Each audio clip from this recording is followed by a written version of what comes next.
Beberapa waktu lalu, rupiah sempat bikin banyak orang panik karena tembus level psikologis baru terhadap dolar Amerika Serikat. Sempat menguat lagi setelah Bank Indonesia ikut turun tangan. Tapi anehnya, minggu-minggu terakhir ini rupiah kembali tertekan. Apa sih yang sebenarnya terjadi? Apakah obatnya gagal? Tapi jawabannya nggak sesederhana itu.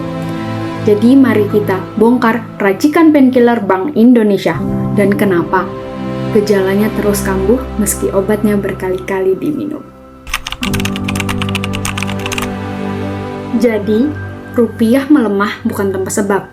Sejak awal 2026, dunia dibayangi dengan ketidakpastian dari konflik geopolitik di Timur Tengah dan dolar Amerika Serikat yang terus menguat. Dua hal yang bikin investor global lari ke aset yang mereka anggap lebih aman. Tapi, karena itu, mereka jadi menjauh dari mata uang negara berkembang seperti rupiah. Ini nih yang bikin rupiah sakit dan tertekan sampai menembus level yang belum pernah dicapai sebelumnya. Bank Indonesia juga merespon dengan serangkaian kebijakan dan sempat berhasil, tapi rupiah hanya menguat sesaat. Tapi, belakangan ini, tekanan baru kembali muncul.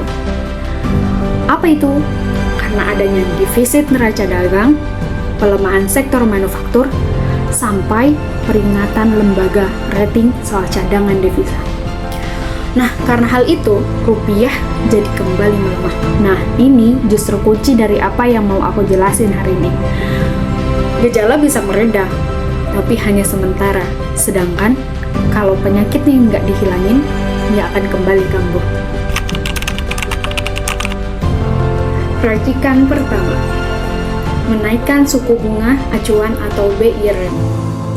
Tahun ini, BI melakukan sampai 4 kali berturut-turut, mulai dari 4,75% di awal tahun, lalu naik menjadi 5,25% di Mei, lalu naik lagi menjadi 5,50% lewat rapat darurat di awal Juni, sampai akhirnya menjadi 5,75% di pertengahan Juni. Total naik 1% penuh hanya dalam hitungan minggu.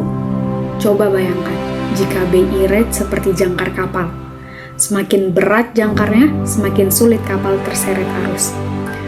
Dengan menaikkan suku bunga secara bertahap dan cepat seperti ini, BI membuat harga menyimpan uang dalam rupiah jadi jauh lebih menarik.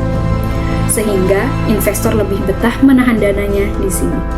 Racikan kedua, SRBI atau Sekuritas Rupiah Bank Indonesia.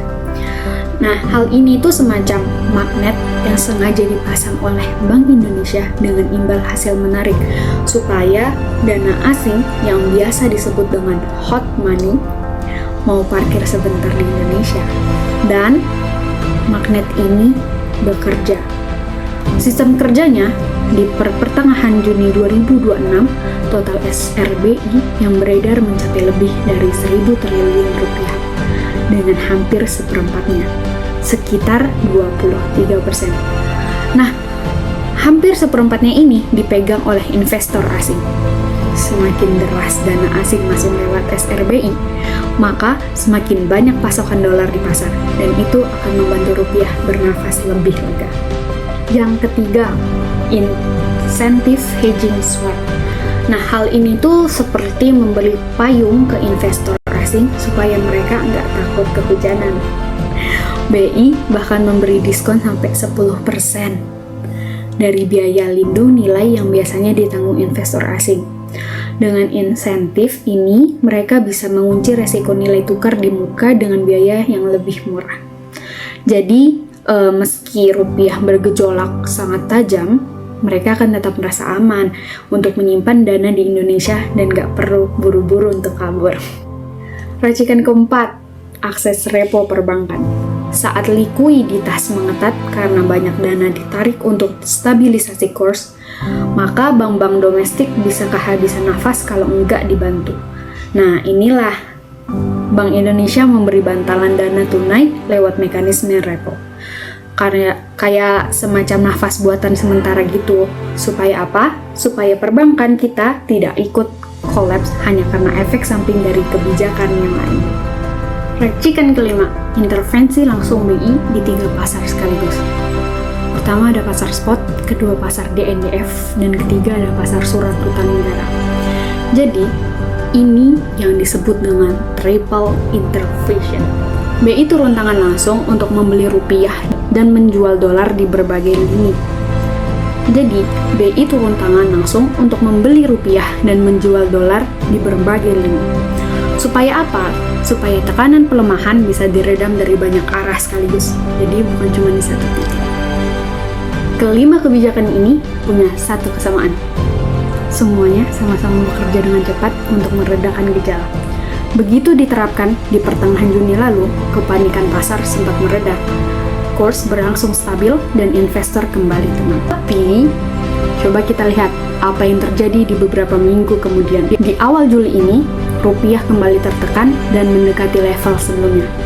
Gara-gara defisit neraca dagang, pelemahan manufaktur, dan sentimen dolar global yang menguat kembali. Tapi, ini bukan berarti kebijakannya gagal.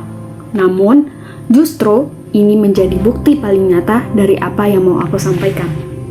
Ini semua persis seperti obat pereda nyeri atau painkiller. Tapi ini bukan antibiotik ya. Karena painkiller itu hanya menghilangkan rasa sakit sementara, bukan untuk menyembuhkan penyakitnya. Jadi, setelah efeknya habis, tapi sumber penyakitnya masih ada, gejalanya akan kambuh kembali. Dan itu persis yang kita lihat sekarang. Sumber penyakit ekonomi yang sesungguhnya, karena defisit transaksi berjalan, ketergantungan pada impor barang-barang, cadangan devisa yang menipis, dan masih ada di sana. Dan mereka semua butuh pengobatan jangka panjang yang berbeda. Jadi, kalau minggu depan kamu lihat berita tentang rupiah yang menguat atau akan melemah kembali, sekarang kamu tahu itu bukan soal obatnya manjur atau enggak. Dan itu tandanya kita masih mengandalkan painkiller. Sementara penyakit aslinya belum benar-benar terobati. Sampai jumpa lagi. Bye-bye.